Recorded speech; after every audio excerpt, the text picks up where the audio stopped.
Third week Subrahmanyeswara స్వామి పూజ అయితే సక్సెస్ఫుల్గా complete అయిపోయింది. మనం పూజ చేయాలి అని అనుకోవాలి, కానీ ఆ దేవుడే మనల్ని వెనుక నుండి నడిపిస్తూ ఉంటాడు. మనకు కష్టం వచ్చినా, సుఖం వచ్చినా, బాధ వచ్చినా, సంతోషం వచ్చినా మనం ఏదైనా ఆ దేవుడితో చెప్పుకుంటేనే దేవుడు ఇంకొకరికి చెప్పడు. అదే మనుషులతో షేర్ చేసుకున్నాం అనుకో అది వాళ్ళకి ఎగతాళిగానే ఉంటుంది. మీరు కూడా ఖచ్చితంగా చేసుకోండి పూజ. ఎందుకంటే మనకి కష్టాలన్నీ తీరకపోయినా కూడా అట్లీస్ట్ పీస్ ఆఫ్ మైండ్ అనేది కంపల్సరీ వస్తుంది. నాకైతే ఈ 3 వీక్స్లో మంచి జరిగిందో చెడు జరిగిందో పక్కన పెడితే నేనైతే చాలా మనశ్శాంతిగా ఉన్నాను. మీరు కూడా కంపల్సరీ పూజ చేసుకోండి. మీ మెంటల్ హెల్త్ని మీరు కాపాడుకోండి. పీస్ఫుల్గా ఉండండి.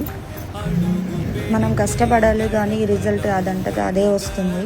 మన కష్టం ఎవరు చూసినా చూడకపోయినా ఆ దేవుడైతే చూస్తూనే ఉంటాడు. చెప్పిన మాటే కదా, కళ్ళ ముందరే ఉన్న దారే కదా, తొందరే ముందు